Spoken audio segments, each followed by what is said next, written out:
How's it going? I'm Andrew with Investors Hub, and a real quick introduction. First of all, I've raised my microphone slightly, put it on a foam platform, so hopefully it doesn't rattle around whenever I'm talking and moving my hands around, because I like to move my hands around.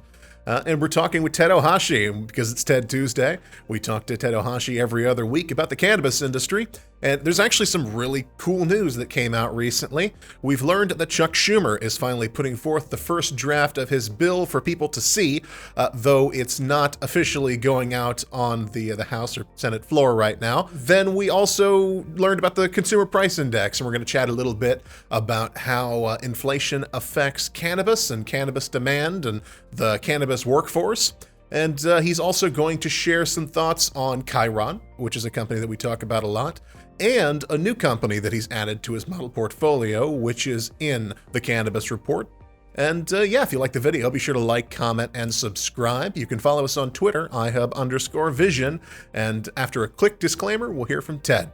Please note that our videos are not designed to be direct investing advice. Our channel and our content should just be one stop on the journey of trying to find out where to put your money. So we just learned that tomorrow, Wednesday, we're finally going to get the first draft of Chuck Schumer's cannabis bill. And based on the Bloomberg article that I read, I don't know. It seems very exciting for the cannabis industry. Of course, it's great to have new information come out, but they're projecting that it comes out next year, and that they're still going to let the individual states handle it, and so they're just loosening restrictions on the federal level, or at least this is what their anonymous source told them. So, what are your thoughts on this new thing coming out? Yeah, well, I saw the same report, Andrew, and I noticed a couple of the things that you did. The first is, though, that Schumer's talking about removing cannabis from the Controlled Substances Act, and so that will effectively legalize cannabis federally. So if he's able to do that, then that will be quite a significant move. The bad news is, as you pointed out, he's talking about next April for this bill to be brought forward or to be put through the Senate or whatever. And I think he's going to have a bit of a battle on his hands. And so it's not a sure thing that it will go through. The cannabis industry has gotten along quite well, taking baby steps. And it looks like Schumer wants to try and take a giant step, which steps over Biden and a lot of other people. And so, it's a mixed message. On the one hand, it's very, very good for the cannabis industry, but on the other hand, it puts it off for almost another 9 months. So that part of it is not so good. So the U.S. got more consumer price index data. That's another hot topic right now. 5% year over year inflation for a variety of different sectors. But cannabis is not in the consumer price index yet. But there still is fears of inflation, and there still is sort of that sort of inflationary pressure. So how does cannabis react to inflation? I remember seeing a video a while ago on a channel that I like a lot called Kurzgesagt that suggests that public demand for recreational substances and just substances in general is pretty static, regardless of price.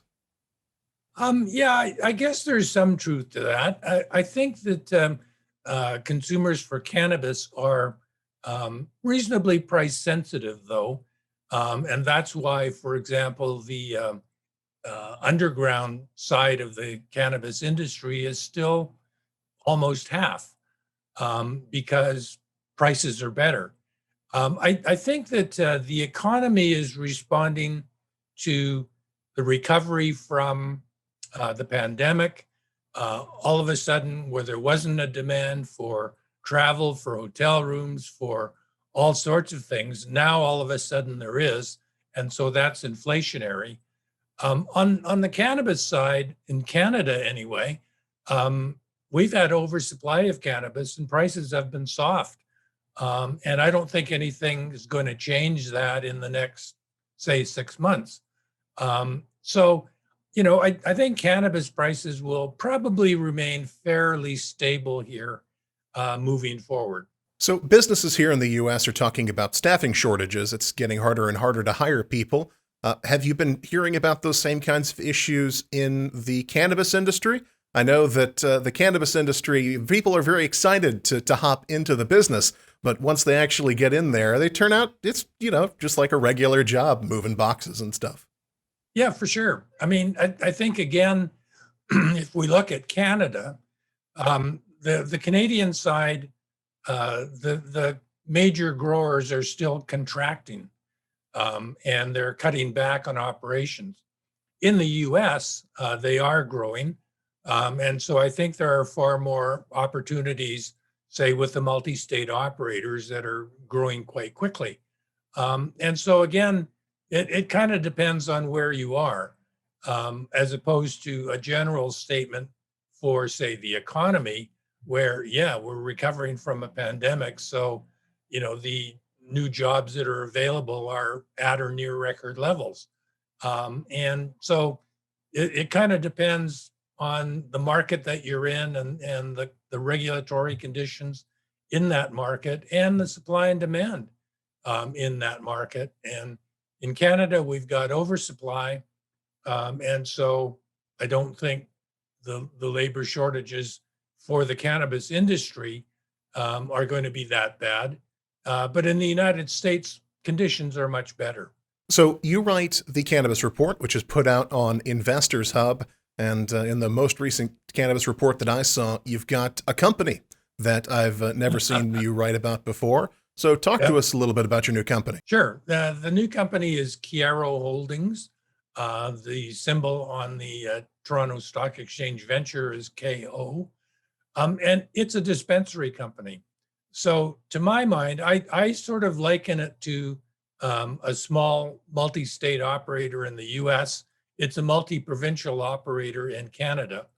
And again, because of those industry conditions that we've talked about, it isn't necessary for distributors, dispensaries in Canada to try and own the distribution chain.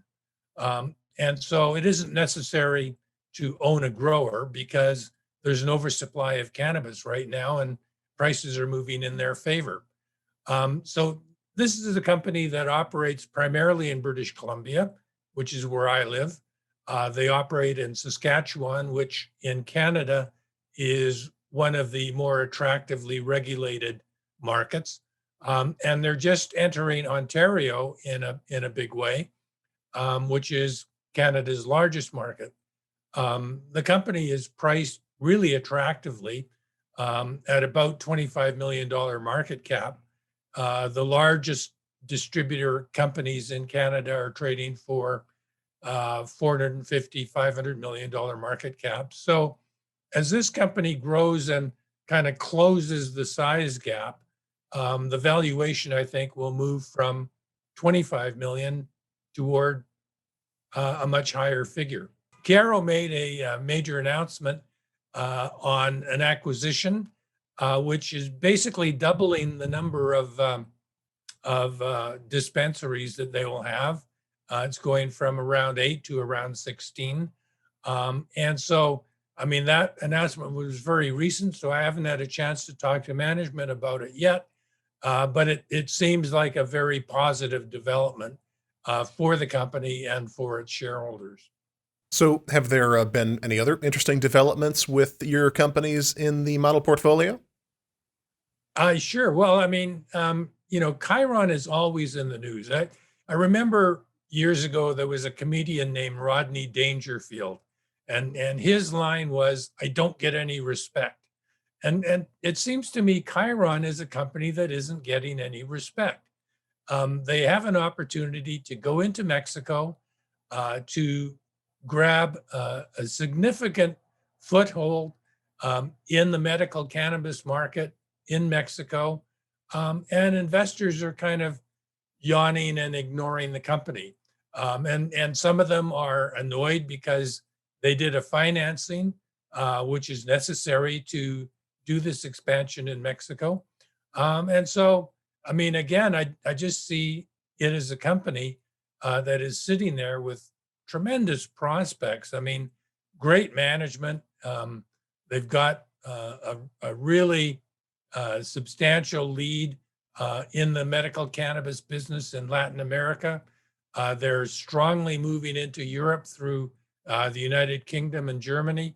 And so, again, this company at a $60 million market cap seems to be really, really attractive.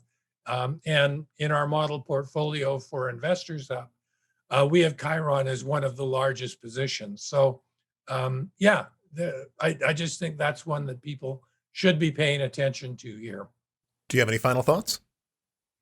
No, just the usual disclosures that you like me to make. I don't own shares in any of the companies that I've talked about, and look forward to seeing you next week. I appreciate you guys watching. And if you like the video and you haven't already, be sure to like, comment, and subscribe. Those metrics really help us grow. It's the best thing you could do for us. Be sure to share us too. Somebody who wants to learn a little bit more about cannabis investing. And yeah, I'll see you again soon.